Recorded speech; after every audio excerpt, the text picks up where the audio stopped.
Pourquoi elle vous critique sans cesse? Ce n'est pas contre vous. Et voici comment tout changer. Avec vous, Jean-François. Cette vidéo s'adresse aux hommes. Aujourd'hui, j'ai envie de parler d'un sujet dont on parle rarement avec honnêteté. Pourquoi, à côté de certains hommes, les femmes soutiennent, encouragent, inspirent, et à côté d'autres, elles critiquent, reprochent, mettent la pression et semblent leur compliquer la vie? Pourquoi, au lieu du soutien, il y a de la tension permanente? Pourquoi, au lieu de l'évolution, il y a un sentiment d'impasse? Et surtout, qu'est-ce qu'on peut faire concrètement? Je vais vous expliquer ce qui se joue réellement, du côté énergétique, du côté des programmes inconscients, et je vais vous montrer la sortie. Parlons de celle qu'on appelle parfois la femme-ci, celle qui est toujours en train de grincer, celle qui n'est jamais satisfaite, celle qui trouve toujours quelque chose à redire. Vous connaissez ce regard? Ce regard qui en dit long sans un mot, sur la façon dont vous avez rangé, sur la façon dont vous avez parlé, sur la façon dont vous vous êtes comporté. Vous rentrez du travail et au lieu d'un réconfort, c'est une liste de reproches et vous vous sentez vidé. Pas parce qu'elle est méchante, mais parce qu'il se passe quelque chose de plus profond entre vous et vous-même. Si dans votre vie revient toujours une femme insatisfaite, qui retrouve à redire, qui vous fait des reproches jour après jour, ce n'est pas un hasard. Ce n'est pas juste pas de chance. C'est un schéma. Et les racines de ce schéma sont très souvent dans l'enfance. La majorité des garçons ont été éduqués principalement par des femmes, mères, institutrices, éducatrices. Et si ces femmes étaient frustrées, blessées, déçues des hommes, le garçon absorbait cet état. Pas forcément par les mots, mais par le ton. Le regard, l'ambiance. Les hommes ne sont pas fiables. On ne peut compter sur eux. Tu n'as encore pas fait comme il faut. Si un enfant grandit dans une atmosphère de reproche latent, son estime de lui se construit sur un fond de culpabilité. Une culpabilité inconsciente, diffuse, permanente. Le garçon devient un homme, mais à l'intérieur, un programme peut rester actif. Je ne suis pas assez bien, je dois prouver, je dois mériter. Et à partir de là, deux scénarios apparaissent. Premier scénario, la compensation, la colère. Certains hommes couvrent la culpabilité par la colère. Ils vont dans la performance, dans le business, dans la compétition. Ils réussissent, ils gagnent de l'argent, ils avancent. Extérieurement, tout semble parfait. Mais intérieurement, il y a une tension constante.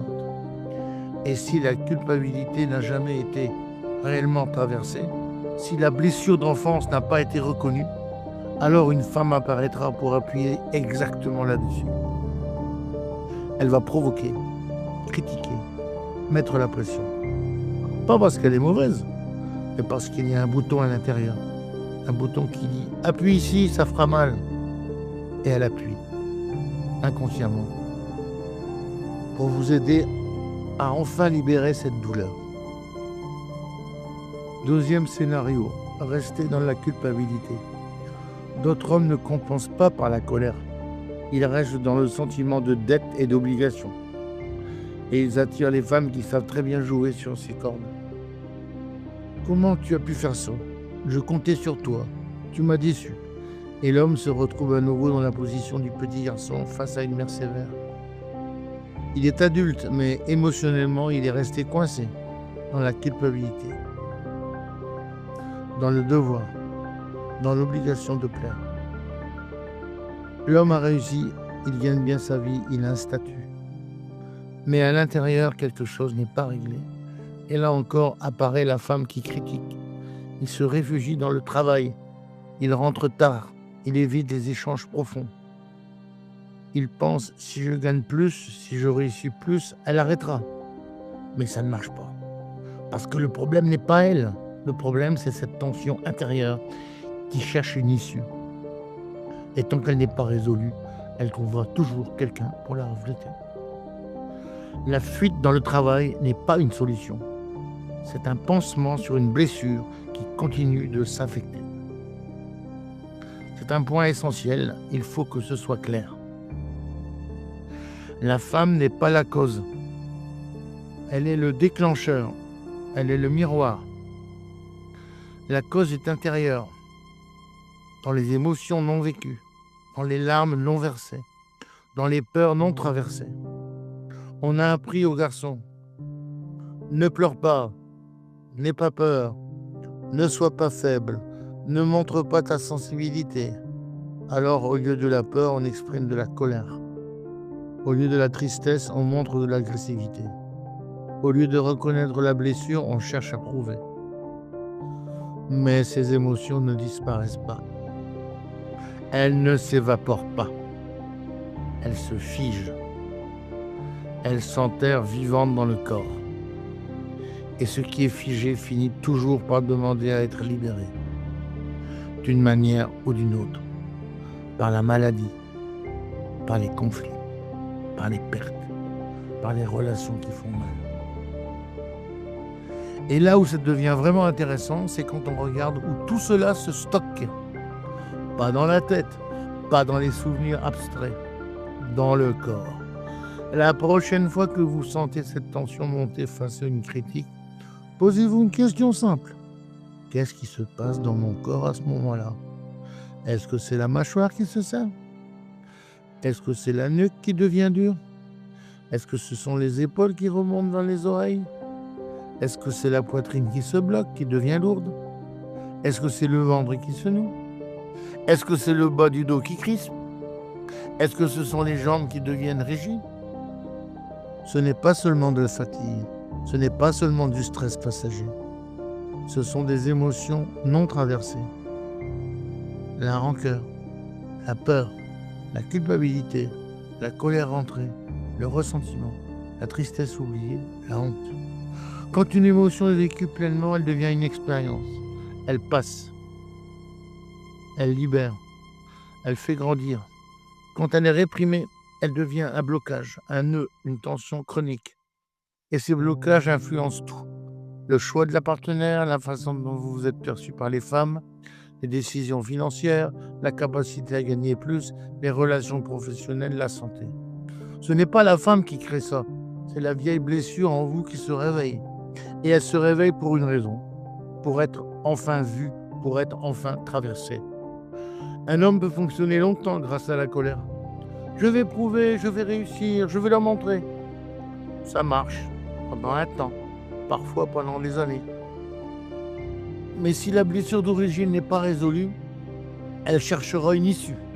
D'abord dans la relation, puis dans l'argent, puis dans le corps. Ce n'est pas le monde contre vous, ce n'est pas une malédiction.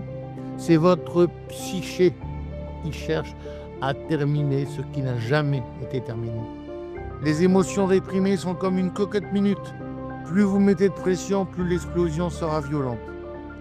Certains perdent leur famille, d'autres perdent leur entreprise, d'autres perdent la santé. Et on appelle ça la crise de la quarantaine ou la malchance. Ou les autres qui sont méchants. Mais la vérité est plus simple, plus dure aussi, et plus libératrice. Ce qui n'est pas traversé finit par traverser. Parlons de la jalousie masculine. C'est une émotion très puissante, très destructrice et très mal comprise. La jalousie n'est pas vraiment à propos de la femme, elle parle d'insécurité intérieure, elle parle de sentiments profonds. Je ne suis pas assez bien, elle va forcément trouver mieux, je vais être remplacé. S'il y a une peur d'être trahi, vous chercherez inconsciemment des preuves. Même quand il n'y en a pas. Surtout quand il n'y en a pas. Et parfois le paradoxe est brutal.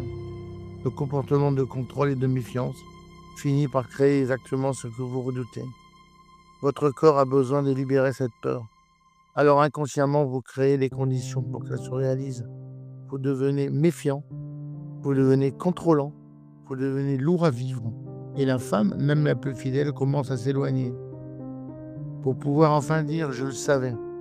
C'est une forme de suicide relationnel inconscient, mais aussi une chance, parce que ça montre où est la blessure et ce qui doit être guéri.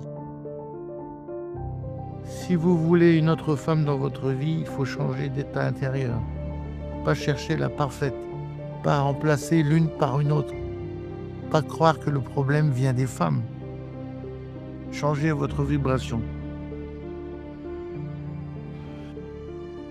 Quand un homme est apaisé intérieurement, qu'il ne vit plus dans la preuve permanente, qu'il ne refoule plus ses émotions, qu'il ne fuit plus dans le travail ou la colère, il attire une autre type de femme. Une femme soutenante, stable, chaleureuse, inspirante, présente. Ou bien la femme actuelle change parce que le terrain a changé. Parce que vous n'émettez plus le même signal. Parce que le bouton « appuie ici pour me faire mal » a été enlevé. La relation devient paisible. Enfin, pour beaucoup d'hommes, reconnaître la fragilité fait peur. On nous a appris que la faiblesse est une honte, que pleurer c'est pour les filles, que douter c'est pour les losers. Mais c'est là que se trouve la vraie force. La force de dire « oui, ça m'a fait mal ». La force de dire « oui, j'ai été blessé ». La force de dire « oui, j'ai eu peur ». La force de dire « oui, je ne suis pas parfait ». Quand vous pouvez dire ça, quand vous pouvez accueillir votre propre fragilité, vous arrêtez de dépenser une énergie folle à tout contenir. Vous arrêtez de jouer un rôle, vous arrêtez de porter un masque, vous arrêtez de prouver. Et une immense énergie se libère. Pour le travail, pour le couple, pour la famille, pour votre propre réalisation. Pour vivre, tout simplement. Votre corps aujourd'hui, en regardant cette vidéo, peut-être qu'il réagit. Peut-être qu'il y a des tensions quelque part. Peut-être qu'il y a une boule dans la gorge. Peut-être qu'il y a une oppression dans la poitrine. Peut-être qu'il y a une chaleur dans le ventre. Peut-être qu'il y a juste une fatigue immense. Écoutez-le, ne le fuyez pas. Ne le couvrez pas avec du travail ou de la colère. Demandez-lui simplement, qu'est-ce que tu as à me dire? Qu'est-ce que tu retiens depuis tout ce temps? De quoi as-tu besoin pour te libérer? Ce n'est pas de la faiblesse que de poser des questions, c'est de la force. La force de celui qui a décidé d'arrêter de souffrir inutilement. Pourquoi parfois on n'arrive pas à se lancer? Pourquoi on n'arrive pas à travailler? Pourquoi on n'arrive pas à avancer? Parce qu'à l'intérieur, il y a une douleur ancienne, une douleur d'enfance, une douleur de ne pas avoir été vu, une douleur de ne pas avoir été reconnu, une douleur de ne pas avoir été aimé comme on en avait besoin. Et cette douleur, on la porte dans le corps, on la porte dans la posture, on la porte dans le regard, on la porte dans la relation. Et elle bloque tout, elle bloque l'énergie, elle bloque l'argent, elle bloque l'amour, elle bloque la vie. Mais on peut la libérer, on peut la traverser, on peut la transformer. Le corps est une mémoire vivante, tout ce que vous avez vécu est écrit en vous, les mots de votre père, les silences de votre mère, les moqueries des copains, les injustices des professeurs, tout est là, en attente d'être vu, en attente d'être libéré. La transformation ne passe pas par la tête, elle passe par le corps. Tant que vous essayez de tout comprendre intellectuellement, vous restez dans le même circuit. Vous tournez en rond, vous analysez sans changer. Le changement commence quand vous allez dans la sensation, quand vous arrêtez de fuir, quand vous arrêtez de serrer, quand vous arrêtez de contrôler, quand vous mettez la main sur votre ventre, que vous fermez les yeux et que vous respirez là où ça fait mal. Ce n'est pas compliqué, mais ce n'est pas facile non plus, parce que ça demande du courage, le courage de regarder ce qu'on a fui toute sa vie. Mais c'est le seul chemin, le chemin de l'homme libre, le chemin de l'homme qui n'a plus rien à prouver, le chemin de l'homme qui peut enfin recevoir l'amour, recevoir l'argent, recevoir la vie. En conclusion, j'aimerais que vous reteniez une chose. La femme qui vous critique, la femme qui vous scie, la femme qui vous met la pression, elle n'est pas l'ennemi, elle est le miroir. Elle reflète ce qui n'est pas réglé à l'intérieur. Elle montre l'endroit où vous devez grandir. Elle indique la blessure qui demande à être guérie. Si vous la combattez, vous combattez votre propre ombre. Si vous la fuyez, vous fuyez votre propre guérison. Si vous l'écoutez vraiment, si vous écoutez ce que sa présence révèle de vous, elle peut devenir votre plus grand maître. Non pas en restant dans la critique, mais en vous montrant le chemin. le chemin vers l'intérieur, le chemin vers votre propre force, le chemin vers votre propre paix. Un homme fort, ce n'est pas celui qui a étouffé sa douleur, ce n'est pas celui qui ne pleure jamais, ce n'est pas celui qui encaisse tout sans broncher.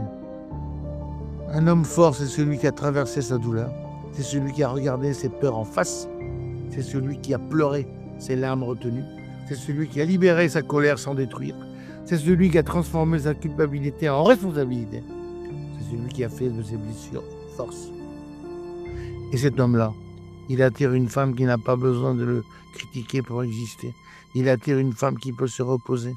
Il attire une femme qui peut aimer sans condition. Il attire une femme qui peut le soutenir sans s'oublier. Il attire une femme qui peut construire avec lui, pas contre lui. Parce que quand l'homme change, la femme change. Quand l'homme guérit, la relation guérit. Quand l'homme s'apaise, le monde s'apaise autour de lui. Maintenant, je veux vous poser une question. Quel est le scénario qui revient sans cesse dans votre vie? Est-ce que c'est la critique permanente? Est-ce que c'est la jalousie qui vous ronge? Est-ce que c'est le sentiment de ne jamais en faire assez? Est-ce que c'est la culpabilité qui vous poursuit? Est-ce que c'est le besoin constant de prouver votre valeur? Est-ce que c'est la fuite dans le travail pour éviter de l'intimité? Est-ce que c'est l'impression de devoir toujours tout porter tout seul? Dites-moi en commentaire lequel résonne pour vous aujourd'hui. Un mot suffit, un mot pour nommer ce qui se répète. Parce que nommer, c'est déjà commencer à transformer. Si ce message vous a touché,